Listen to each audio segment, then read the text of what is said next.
శ్రీరామ్ అందరికీ నమస్కారం. భర్త సంపాదన రెట్టింపు కావాలని ప్రతి స్త్రీ కోరుకుంటుంది.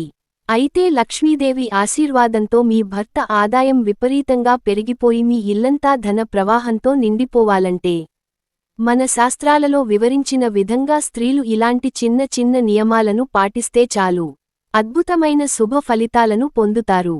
ఆ ఫలితాలు ఏమిటో చూసే ముందు ఈ వీడియోకి ఒక లైక్ కొట్టి మా ఛానల్ని సబ్స్క్రైబ్ చేసుకోండి. లైక్ కొట్టడం మాత్రం అసలు మర్చిపోకండి. అలాగే జై శ్రీరామ్ అని కామెంట్ చేయండి. మన ఇంటికి ఏదైనా వాస్తు దోషం ఉంటే ఆ వాసు దోషం వల్ల మీ కుటుంబంలో ఎన్నో సమస్యలు ఏర్పడతాయి. కాబట్టి మీ ఇంటి గుమ్మం బయట గంధంతో స్వస్తిక్ గుర్తు వేసుకోండి. ప్రతి పౌర్ణమి రోజున తప్పనిసరిగా ఇంటి ముందు స్వస్తిక్ గుర్తులు వేస్తే ఇక మీ ఇల్లు అంతా డబ్బుతో నిండిపోతుంది. లక్ష్మీదేవి ఇంట్లో ఘల్లు ఘల్లుమని తాండవిస్తుంది.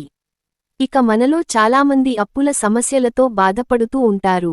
అలాంటి వారు ప్రతి బుధవారం తప్పనిసరిగా వినాయకుడిని పూజించి కొబ్బరి నూనెతో దీపారాధన చేస్తే అప్పుల సమస్యలన్నీ క్రమక్రమంగా తీరిపోయి మీ ఇంటికి అఖండ ఐశ్వర్యం సిద్ధిస్తుంది. అలాగే లక్ష్మీ కటాక్షం సులభంగా పొందాలనుకునేవారు ప్రతి శుక్రవారం ఆవు నెయ్యితో లక్ష్మీదేవిని పూజిస్తే మీ ఇంటిపై ఎల్లవేళలా లక్ష్మీ కటాక్షం ఉంటుంది. అదేవిధంగా ప్రతి శుక్రవారం సాయంత్రం సమయంలో ఇంటి గుమ్మం ముందు 2 దీపాలు వెలిగించండి. ఇంటి ముందు దీపాలు వెలిగిస్తే మీ ఇంట్లోకి వెంటనే లక్ష్మీదేవి అడుగుపెడుతుంది. మేస్త్రీ అయితే తనకు తెలియకుండానే శుక్రవారం రోజు సాయంత్రం సమయంలో ఇంటి ముందు దీపాలు వెలిగిస్తుందో అలాంటి స్త్రీ ఉండే ఇంట్లో ఖచ్చితంగా లక్ష్మీదేవి ఉంటుంది. ఇక మీ ఇల్లంతా కనక వర్షంతో నిండిపోతుంది. ఇంటి నుండి మీ భర్త బయటకు వెళ్లేటప్పుడు భార్య చిరునవ్వుతో ఎదురు వెళ్ళాలి. తద్వారా మీ భర్తకు అదృష్టం కలిసొస్తుంది. పనుల్లో ఎలాంటి అడ్డంకులు ఏర్పడకుండా ఎల్లప్పుడూ విజయాలు సాధిస్తారు. ఇక వాస్తు ప్రకారం వంటగదిలో ఉండే ఉప్పును స్టీల్ డబ్బాలో భద్రపరచకూడదు. ఉప్పు శుక్ర గ్రహానికి చెందినది. కాబట్టి ఉప్పును స్టీల్ డబ్బాలో ఉంచితే మీ ఇంటికి అప్పుల సమస్యలు పెరుగుతాయి. కానీ జాడీలో ఉప్పును భద్రపరిస్తే ఇంటి ఆదాయం బాగా పెరుగుతుంది. అలాగే వంటగదిలో ఉండే ఉప్పును ఎల్లప్పుడూ నిండుగా ఉంచుకోవాలి. అప్పుడే ఆ ఇంట్లో లక్ష్మీదేవి దిష్ట వేసుకుని ఉంటుంది. ఉప్పు జాడి ఖాళీ అయితే మీ ఇంటి సంపద కూడా నశిస్తుంది. లక్ష్మీదేవికి కోపం వచ్చి బయటకు వెళ్ళిపోతుంది. ఇక దీపారాధనకు చాలా విశిష్టత ఉంటుంది. సాధారణంగా స్త్రీల దీపారాధన చేస్తారు. కానీ ఇంట్లో ఉన్న పురుషుల దీపం వెలిగిస్తే మీ కుటుంబానికి ఎన్నో శుభ ఫలితాలు కలుగుతాయి. కాబట్టి ప్రతిరోజు కాకపోయినా వీలైనప్పుడల్లా ఇంట్లో ఉన్న మగవారు దీపారాధన చేయండి. తమలపాకులకు చాలా విశిష్టత ఉంటుంది. తమలపాకులో పార్వతీదేవి, సరస్వతీదేవి అలాగే లక్ష్మీదేవి కొలువై ఉంటారు. కాబట్టి ఇంట్లో దీపారాధన చేసే సమయంలో 2 తమలపాకుల పైన దీపం వెలిగిస్తే మీ ఇంట్లో ఎల్లవేళలా ధనం ఉంటుంది. కుటుంబంలో డబ్బు సమస్యలు ఏర్పడకుండా ఉంటాయి. ఇక ఏ స్త్రీ అయితే ప్రతినిత్యం తులసి మొక్కను పూజిస్తుందో అలాంటి ఇళ్లలోకి దేవతలు ప్రవేశిస్తారు. మీ కుటుంబంలో ఎలాంటి ఆపదలు రాకుండా దేవతలు మీ ఇంటిని రక్షిస్తారు. కాబట్టి ప్రతి స్త్రీ తప్పనిసరిగా తులసి కోటను పూజించాలి. అలాగే మీ పూజ గదిలో తప్పనిసరిగా కుబేర యంత్రాన్ని పెట్టుకోండి. పూజ గదిలో కుబేర యంత్రం ఉంటే ఆకస్మిక ధన లాభాలు చేరుతాయి. మీ భర్త సంపాదన విపరీతంగా పెరిగిపోతుంది. అదే విధంగా మీ పూజ గదిలో తప్పనిసరిగా లక్ష్మీ గణపతి చిత్రపటం ఉండాలి. లక్ష్మీదేవితో పాటుగా గణపతి కూడా ఉంటే మీ ఇంటికి బాగా కలిసి వస్తుంది. ఇక ప్రతి స్త్రీ తప్పనిసరిగా ఉదయాన్నే నిద్రలేచి సూర్యుడు రాకముందే ఇంటికి శుభ్రం చేసి ఇంటి ముందు ముగ్గు వేసుకోవాలి. అలాంటి ఇళ్లలో మాత్రమే లక్ష్మీదేవి తాండవిస్తుంది. కుటుంబంలో ఎలాంటి కష్టాలు లేకుండా దేవతల ఆశీర్వాదం మీ ఇంటిపై ఉంటుంది. ఇక ఇంటి ముందు ముగ్గులు వేసే స్త్రీలు బియ్యపిండితో ముగ్గు వేస్తే చాలా మంచిది. ఇక మన జాతకంలో ఏదైనా దోషం ఉంటే ప్రతి పనిలో ఆటంకాలు ఏర్పడతాయి. కాబట్టి ఏదైనా ఒక అమావాస్యనాడు మీ కాలికి నల్ల దారం కట్టుకుంటే విపరీతమైన అదృష్టం కలిసొస్తుంది.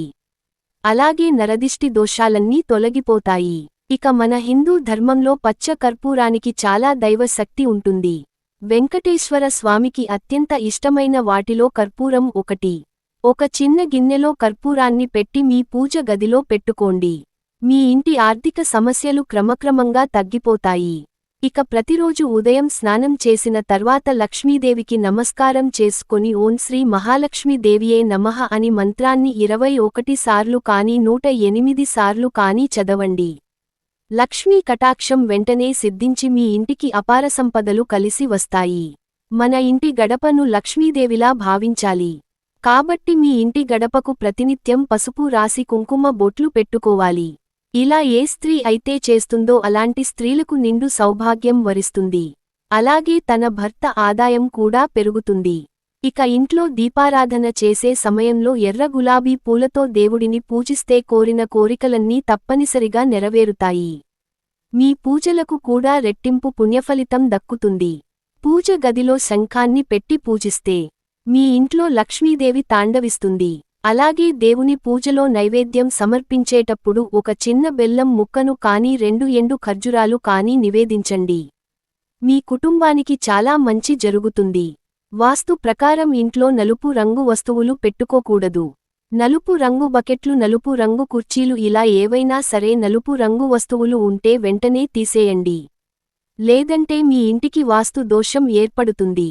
నరదృష్టి సమస్యలతో ఇబ్బంది పడేవారు ప్రతి వారానికి ఒకసారి ఉప్పునీటితో ఇంటికి శుభ్రం చేసుకోండి. అలాగే ఇల్లంతా సాంబ్రాణి పగను వేస్తూ ఉండాలి. ఇలా చేయడం ద్వారా మీ ఇంట్లోకి ఎలాంటి దుష్టశక్తులు ప్రవేశించకుండా మీ ఇంటికి ఉన్న నరదిష్టి సమస్యలన్నీ తొలగిపోతాయి. ఇంట్లో ఉన్న స్త్రీలను తప్పనిసరిగా గౌరవించాలి. స్త్రీలు కంటతడి పెడితే ఆ ఇంట్లో సుఖ సంతోషాలు ఉండవు.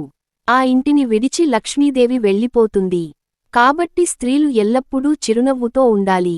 అప్పుడు మాత్రమే మీ భర్తకు అదృష్టం కలిసొస్తుంది. ఇక ప్రతి వారానికి ఒకసారి రాళ్ల ఉప్పుతో కుటుంబం అంతా దిష్టి తీసుకోవాలి.